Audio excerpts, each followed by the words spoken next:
Aujourd'hui à l'émission, on vous parle de hockey Midget 3A. Les séries éliminatoires débutent cette semaine. On parle également des Capitales de Québec qui nous ont annoncé aujourd'hui en conférence de presse quelques changements dans leur organisation. Ça fait du bien de parler de baseball en cette journée de février assez froide. Tout d'abord, parlons d'une compétition de natation d'envergure qui s'amène ici même au PEPS de l'Université Laval.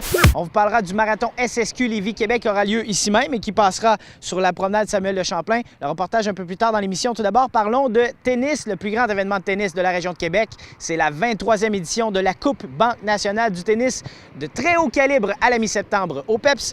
Au baseball maintenant, une défaite hier soir des Capitales de Québec 6-1 contre les Aigles de Trois-Rivières. Ils reviennent tout juste d'Ottawa où ils ont disputé des matchs toute la semaine dernière. Ça a très bien été pour le lanceur partant Carl Gélina qui a passé à un seul petit coup sûr de lancer un match parfait. Il a été désigné joueur de la semaine dans la Ligue Can-Am. Je l'ai rencontré. Absolument, ce sont plus de 5000 participants des écoles secondaires, des cégeps, des universités qui ont parcouru 270 km à relais. Il y a de l'énergie dans l'air. Je suis sur la ligne d'arrivée en ce moment. Les parents et amis se sont rassemblés pour les encourager, leur dire bravo.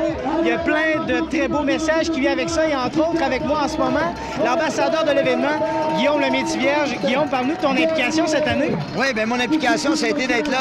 Revenons sur les deux matchs des Remparts qui avaient lieu à l'extérieur du Centre Vidéotron en fin de semaine. On vous parle de volleyball et de triathlon. Je dis à l'extérieur du Centre Vidéotron parce que hier, en fait, pour les 2 dernières semaines, avait lieu le tournoi international de hockey Pee-Wee. Ici même, sur cette glace, avaient lieu les finales dimanche dernier. Et aujourd'hui, c'était l'heure du bilan avec le directeur général, Patrick Dom.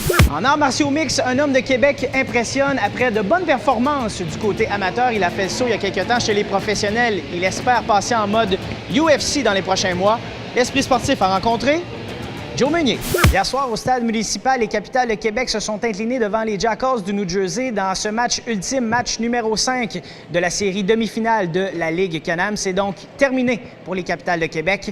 Après 38 ans d'existence, c'est plus de 200 jeunes par semaine qui passent par l'école de hockey de la capitale au PEPS pendant la période estivale. Entre autres, cette année, des jeunes de Los Angeles qui s'entraînent à Québec. J'ai rencontré le directeur des opérations, Michel Ouellet.